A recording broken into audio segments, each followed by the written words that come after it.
Welcome to How To Tuesdays, Knack Training's weekly video tutorials. This is how to pick fonts. When you're building a Word document or a PowerPoint presentation, you're given plenty of opportunities to mix and match fonts. So here's a little guidance to make sure that you make good decisions. There are four basic types of fonts: serif, sans serif, script, and decorative fonts. For the purposes of business communication, script and decorative fonts are generally not used because script fonts look like handwriting and decorative fonts have a lot of interesting designs and flourishes that usually make sure that you save them for artistic projects.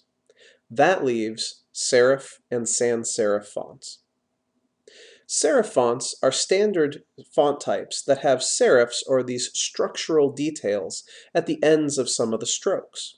For example, the base of the T is a serif. By contrast, a sans serif font means that it is without serifs, and those fonts are plainer, without the curls and the feet that serif fonts have.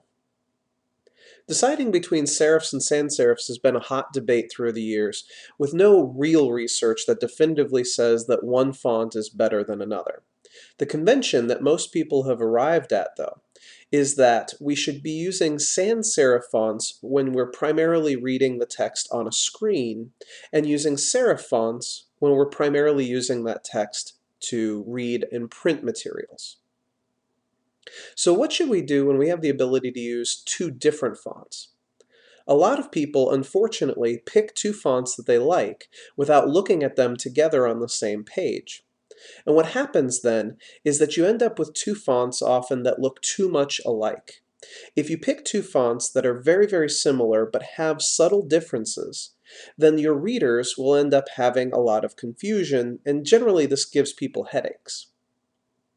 So the convention is to pick two types, one serif and one sans serif, and use one of them as the heading text and the other as the body text.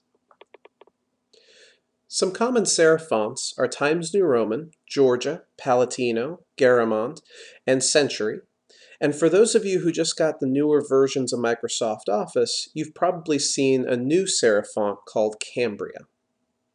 In the same way, the most popular sans serif fonts out there include Arial, Verdana, Lucida, and Tahoma. And again, for those of you who've got the newer versions of Microsoft Office, you'll be seeing a lot of the font called Calibri. If you want to pick up some new free fonts, there are a bunch of websites out there for you to choose from. Some very useful ones include dafont.com, 1001freefonts.com, and fontsquirrel.com.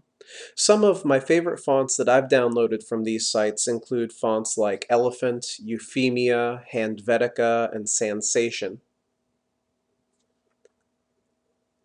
Here's the bottom line.